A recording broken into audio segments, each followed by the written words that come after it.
Worried about your drinking? Reserve your place on today's free Quit Drinking webinar and get a copy of my best-selling book, Alcohol Lied to Me, as a gift just for turning up. www.stopdrinkingexpert.com. Hey, how you doing? This is Craig Beck, aka the Stop Drinking Expert, and welcome into another episode of the Happy Sober Podcast. Today, I want to give you the 8 signs that you have an alcohol problem, and maybe it's time to take action. If you're here at this channel, you've stumbled across my podcast, my YouTube channel, anything, and you're worried about your drinking, I encourage you, I implore you here and now, do not be one of the majority. Most people sit on the sidelines, stressing, questioning, Googling their symptoms, and worrying about their drinking. Very few people actually take action. So do something today. Sign up to the free Quit Drinking webinar at stopdrinkingexpert.com and book your place into sobriety. So let's talk about this. 8 signs that you have a problem with alcohol.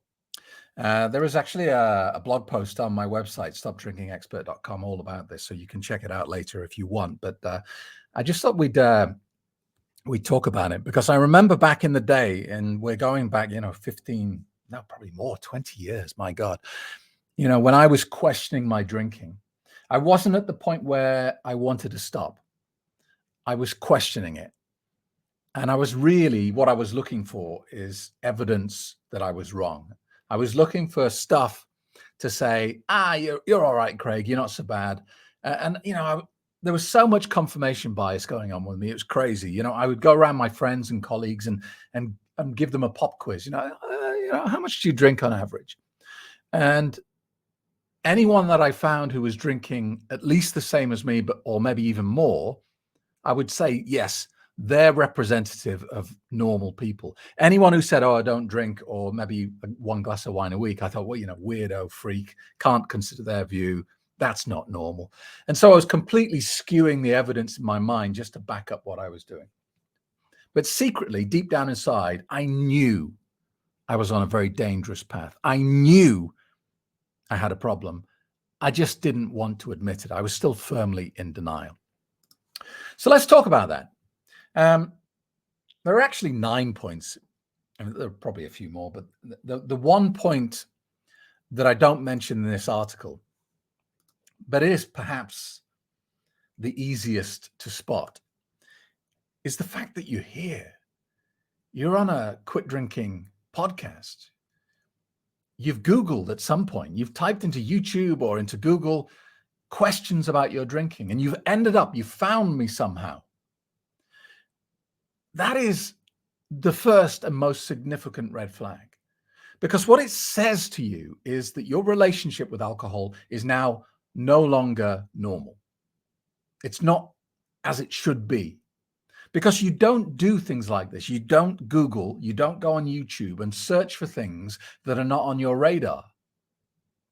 You probably have never searched, am I eating too many potatoes?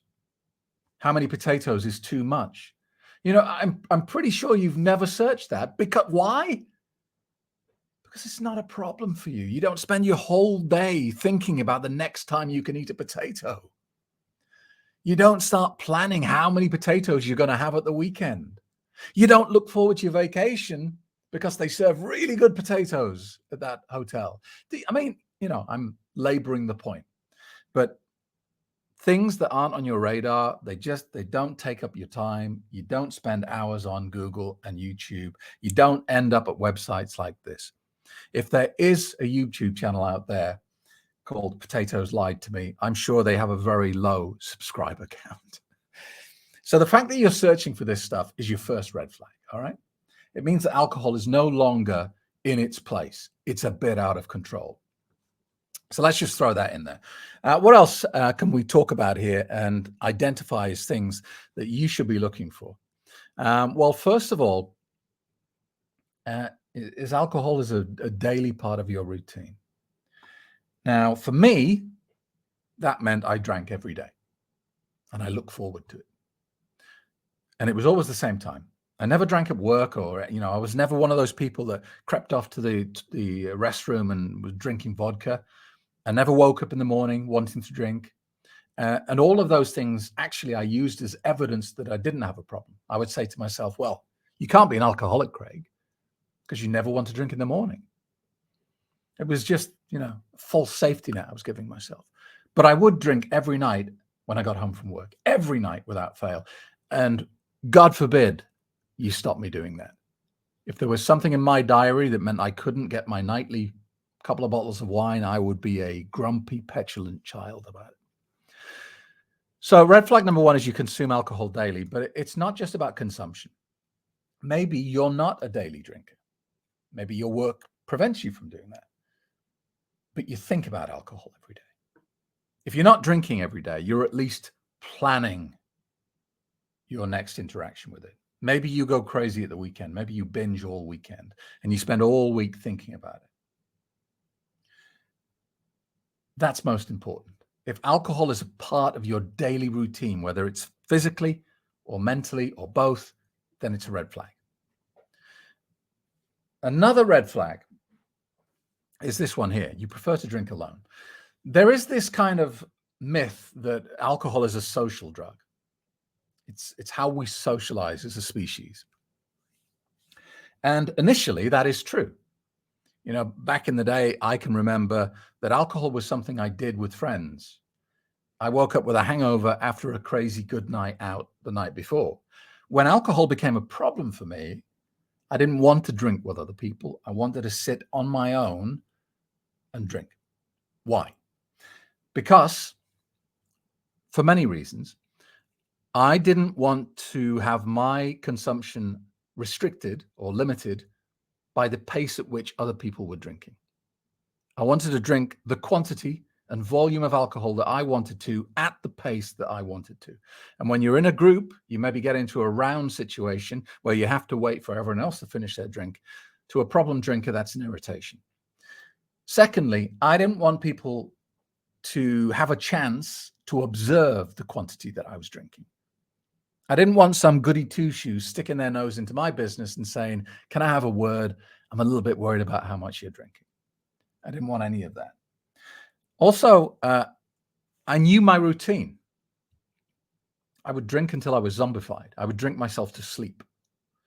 And the best place for me to be when I'm in that state is in the safety of my own home, where I can stagger upstairs, collapse into bed. I didn't want to be out in a public place in that sort of state. So there are lots of reasons, but generally problem drinkers, they prefer to do their drinking alone. Another red flag. Loved ones have asked you to quit drinking, or they have questioned your drinking in some way. And we tend to get very defensive when this happens, especially the first time when some well-meaning relative says, I think you might have a drinking problem. We don't respond as we should. When someone who loves us and cares about us points something out about our health, really, logically, we should go, really? Oh, that's interesting. Let me think about that. Thank you for bringing it up. But we don't, do we? The defensive shield goes up and we can say, hey, I haven't got a drinking problem. I can stop drinking anytime I like. I just don't like, and keep your nose out of my business. So why do we get so defensive? That should be an alarm bell in of itself. We should be saying, why am I so angry that someone questioned this? And it's because secretly, we've buried this knowledge, this fact that we have a problem with alcohol, and we've kept it repressed. We've pushed it down. We've worked really hard to push it down. And then someone goes and highlights it and brings it out into the open, and it causes us psychological pain. But we don't think about it logically. We don't go, oh, he's caused me psychological pain. We just go, oh, the nosy person sticking his nose into my business. How dare he? He's not blameless. He's not faultless, and so on. But look, let me tell you this. That moment that loved one comes up to you and says, can we talk about your drinking, is not the first time they thought about doing that. Trust me. They don't want to have this conversation with you. They've been putting it off for a while. This might be the 10th, 11th, 12th, 50th time they've thought about talking to you. And finally, something happened, the straw that broke the camel's back. Finally, they just had to. So this is not something they're doing on a whim to annoy you. This is something they've been putting off for a while, and understand it's not easy for them. All right? Another red flag. You feel horrible when you can't drink. That doesn't mean you have to feel physically ill. It can be a mental thing. It can be an emotional thing. For me, like I said, I was irritable if I couldn't drink. You know, my routine was set in stone. I came home from work. I opened the first bottle of wine. The process carried on until I fell into bed. Now, sometimes I would come home from work, all excited, ready for my evening drink.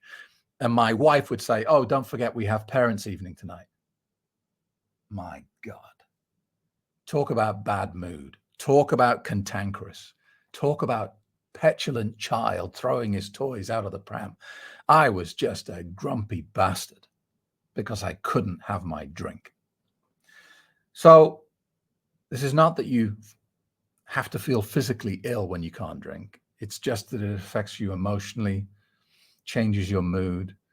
And that's an indication that this substance is starting to take control of your life. Killer hangovers. You're waking up more and more feeling terrible. And you kind of get used to having very poor quality sleep. You feel like you're tired all the time. You have no energy, and you just about drag yourself through the day. And if that sounds like your routine, you know, waking up sick and tired every morning, it's a red flag.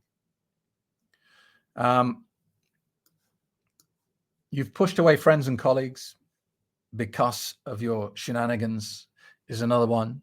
You've damaged relationships, sometimes irreparably. You've said things in a drunken state that have been hurtful, harmful, shameful, even libelous in occasions. And I've told the story many times of how I destroyed a very good friendship one drunken night and had to wake up the next morning realizing what I'd done, make that call of shame to apologize, for him to very graciously accept my apology. But we never spoke again. We never saw each other again. We never even texted. We never spoke. The friendship was killed by what I said that night. Drinking has got expensive. Having a problematic drinking habit is expensive. You know, I think I was spending, I don't know, $10,000 a year. And it's easily done if you think about it. Even if you have one bottle of wine a night, let's say, I don't know, $15, $20 a night, something like that, times 365, plus vacation drinking, plus holiday drinking. How much do you drink at Christmas? How much do you drink at Thanksgiving? What about restaurants where you pay 10 times the price for the same bottle of wine? It doesn't take that much of a drinking habit to become a sizable financial commitment. And you think about it, you wouldn't knowingly pay that price for something else. If you went to a gym, you know, fitness center, and you said, "How much is the membership?" And they said, "Oh, it's $10,000 a year." You'd be like, "No, thank you. No way." And yet here is a drug that's made us miserable, destroys our health and damages our family, that's managed to get us to do the exact same thing. Okay, sorry about that. I had to pause the recording. My friend who's arrived from the United Kingdom just arrived. So he's now sat with a coffee. So let's finish this off. So yeah, your alcohol purchase has got expensive. Another red flag, that you're drinking alcohol to escape something. This is no longer, you honestly can't say that you're having a glass of wine with your meal. You're having a glass of wine to socialize. You know that you are drinking to escape something. And 99% of the people who do my course are doing exactly that. They are escaping some form of pain that they don't want to or are unable to deal with. And it can be anything. It can be being in an abusive relationship. It can be in a dead-end career. It can be financial problems. It can be trauma from when you were a child. It can be anything. Something painful that taking a mild anesthetic appears to help with. But of course it doesn't, because it doesn't fix the problem. It prevents you fixing the problem and then gives you another problem on top of it. Alcohol addiction. And also, finally, you're questioning your own drinking. That little voice in your head that won't go away. And I remember this very clearly. I would go through periods of successfully managing to lie to myself, deluding myself that I didn't have a problem. You know, those stories of, well, you can't be an alcoholic, Craig, because you don't drink first thing in the morning. All those sorts of things. And that would sometimes last me a couple of months, but then it would always sneak back in, you know. You can't get away with this, Craig. You can't be drinking this much and getting away with it. And those moments were really depressing and really scary. And then you go and ask Dr. Google, and Dr. Google tells you you're about to die, because that's what he does. Then you start getting health anxiety, and you start getting worried, and you start stressing. And the problem is here, this is where the spiral downwards really starts to accelerate. Because what do us drinkers do when we're stressed and worried? We drink. So at that point, when you start to question your drinking and you start Googling the symptoms and Googling what's going to happen to me if I don't stop drinking, you get stressed and anxious, you start drinking more, and the spiral starts to accelerate beyond your control. Now, if you do what I did, you'll spend a decade trying to get out of this spiral on your own. But alcohol is like quicksand. The more you struggle on your own to get out of it, the deeper you sink. You need to reach out a hand to someone and say, help me. I can't do this on my own anymore. I need some help. And that's where my course comes in. Or that's where AA comes in, or that's where rehab comes in. But you need someone else to reach out a hand to you and say, let me help you out of this. All right. So if you've identified with any of those 9 flags about signs of a drinking problem, then do something. Don't leave it another day. Why would you spend another day in this misery? Whether that's going to an AA meeting or going to my free quit drinking webinar, whatever it is, I don't care what it is. Just take action, do something. All right. Thanks so much. See you very soon in the next episode. Worried about your drinking? Reserve your place on today's free quit drinking webinar and get a copy of my best-selling book, Alcohol Lied to Me, as a gift just for turning up. www.stopdrinkingexpert.com